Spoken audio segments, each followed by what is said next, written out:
हाँ मेरे को लोग देखो ध्यान से, हम लोग क्या पढ़ने जा रहे हैं, ह्यूमन रेस्पिरेटरी सिस्टम। ठीक है, हम लोग पढ़ चुके हैं रेस्पिरेशन के बारे में, हम लोग रेस्पिरेशन के बारे में पढ़ लिए, लेकिन अब हमें समझना जरूरी है कि ह्यूमन रेस्पिरेटरी सिस्टम क्या होता है। मनुष्य का श्वसन प्रणाली, हिंदी में क्या कहेंगे, मनुष्य श्वसन प्रणाली।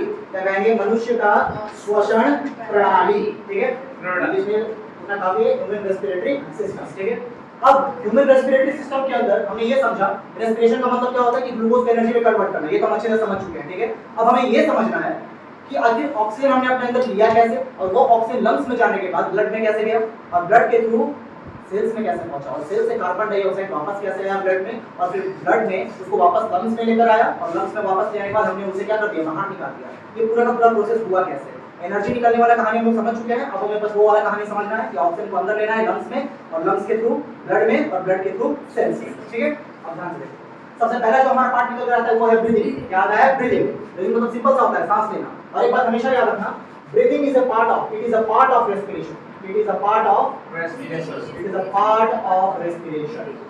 ठीक है, हमेशा ये बात याद रखना, respiration is not a part of breathing, breathing is a part of respiration, breathing is a part of respiration. याद रखना, ब्रीदिंग एक पार्ट है रेस्पिरेशन का, अगर ब्रीदिंग नहीं होगा तो क्या नहीं हो पाएगा, रेस्पिरेशन नहीं हो पाएगा। ठीक है, अब ब्रीदिंग का मतलब क्या होता है, सिंपल सा मतलब है इसका सांस लेना। ठीक है, तो आज का डेफिनेशन समझते हैं, the mechanism by which organism obtain oxygen from the air and release carbon dioxide is called breathing. इसका मतलब क्या हुआ, द मैकेनिज्म, मैकेनिज्म का मतलब होता है तरीका। क्या होता है, तरीका, वह तरीका जिसमें ऑर्गेनिज्म मतलब जिसमें जो जीव होते हैं, जो जंतु होते हैं, वो ऑक्सीजन को ऑब्टेन करते हैं, ऑक्सीजन को लेते हैं। ठीक है, कहां से, फ्रॉम द एयर, और क्या रिलीज करते हैं अपने अंदर से, कार्बन डाइऑक्साइड। और इस पूरे प्रोसेस को क्या कहते हैं, ब्रीदिंग। मतलब कि ऑक्सीजन को अपने अंदर लेना और अपने बाहर से क्या निकाल देना, कार्बन डाइऑक्साइड। इस पूरे प्रोसेस को हम कहते हैं ब्रीदिंग। रेस्पिरेशन का मतलब क्या था कि ऑक्सीजन का यूज करके ग्लूकोज को तोड़ना, उसमें से क्या रिलीज करना, एनर्जी, इसीलिए वो रेस्पिरेशन था। ये बस ब्रीदिंग है कि अपने अंदर ऑक्सीजन लेना और अपने अंदर से क्या निकालना, कार्बन डाइऑक्साइड। इस पूरे प्रोसेस, इस पूरे मैकेनिज्म को हम कहते हैं ब्रीदिंग। क्या कहते हैं, ब्रीदिंग। समझ में आया सबको। ठीक है,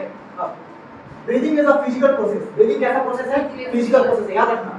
और जहां तक बात करें रेस्पिरेशन का, तो ये बायोकेमिकल प्रोसेस है। कौन सा प्रोसेस है, अब यहाँ पर फिजिकल प्रोसेस लिखा हुआ है, यहाँ पर बायोकेमिकल प्रोसेस लिखा है। इसका मतलब क्या होता है, देखो रेस्पिरेशन जो हो रहा है वो सेल के अंदर हो रहा है, किसके अंदर हो रहा है, सेल के अंदर हो रहा है। समझ में आया, सेल का मतलब बायो, और ऊपर से बायोकेमिकल प्रोसेस, कुछ केमिकल्स भी साथ में लग रहे हैं, रेस्पिरेशन होने के लिए कुछ केमिकल्स भी साथ में आ रहे हैं। ठीक है, लेकिन ब्रीदिंग के लिए क्या है, बस इनहेल और एक्सहेल, इनहेल और एक्सहेल। हम अपने मसल्स को बस एक्सपैंड कर रहे हैं और कॉन्ट्रैक्ट कर रहे हैं, एक्सपैंड कर रहे हैं और क्या कर रहे हैं, कॉन्ट्रैक्ट कर रहे हैं। तो यहाँ पर मैकेनिकल काम चल रहा है, इसलिए इसको ब्रीदिंग को क्या कहा गया है, फिजिकल प्रोसेस कहा गया है। और जहां तक बात है रेस्पिरेशन का, तो वो कैसा प्रोसेस है, बायोकेमिकल प्रोसेस है। ठीक है, चलो अब the process of breathing takes place with the lungs of the organism।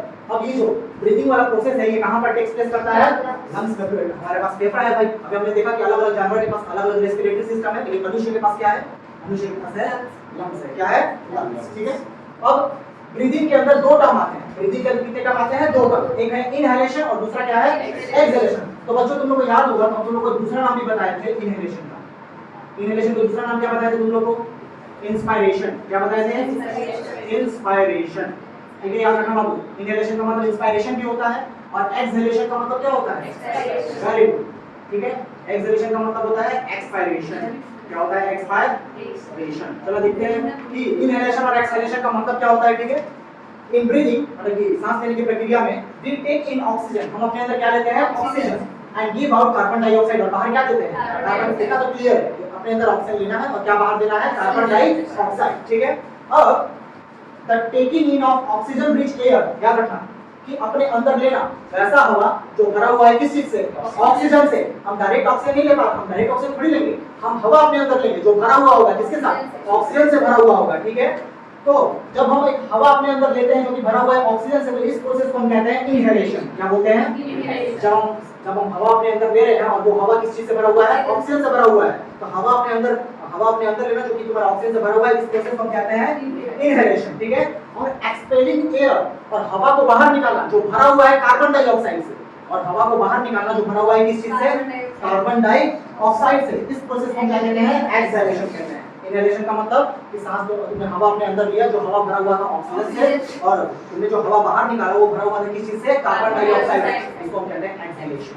और दूसरे भाषा में एक्सपायरेशन। क्या कहते हैं, एक्सपायरेशन। अब इनहेलेशन और एक्सहेलेशन जो होता है takes place regularly during breathing और ये हमेशा कंटीन्यूअसली एक बार इनहेलेशन होगा तो बाद में क्या होगा exhalation inhalation exhalation inhalation exhalation एक बार में क्या दोनों प्रोसेस कर सकते हो तुम एक साथ कैसे कर सकते हो क्या एक साथ सांस ले सकते हो एक साथ सांस छोड़ सकते हो नहीं तुम एक बार सांस अंदर लोगे फिर एक बार सांस क्या होगी बाहर छोड़ोगे ठीक है और यहाँ पर लिखे हुए लिया है कि एक सांस लेने का मतलब क्या होता है एक बार सांस लेने का मतलब होता है कि उसके अंदर एक बार इनहेलेशन होगा तुम एक बार सांस अंदर लिए और एक बार सांस तुमने क्या किया एक्सहेल किया एक्सहेल का मतलब एक बार सांस बाहर छोड़ एक बार हवा अपने अंदर लिया और एक बार हवा बाहर निकाला इन दोनों को कंबाइन करके इसको बोलते हैं एक बार सांस लेना कितना बार सांस लेना एक बार ब्रीथिंग किसे कहेंगे जिसमें एक इनहेलेशन हो और एक एक्सहेलेशन ठीक है और तुम लोगों को बताया कि मनुष्य 1 मिनट में कितना ब्रीथिंग करते हैं मनुष्य 1 मिनट में 12 से 20 ब्रेथ करते हैं 12 से 20 ब्रेथ पर मिनट याद रखना 1 मिनट में 12 से 20 बार ब्रेथ करते हैं और नेक्स्ट क्लास में हम ये समझेंगे कि कैसे कौन सा पैसेज है हवा कैसे कैसे कहाँ जाता है फिर कहाँ पहुँचता है कैसे क्या होता है आज के लिए बस इतना है thank you so much everyone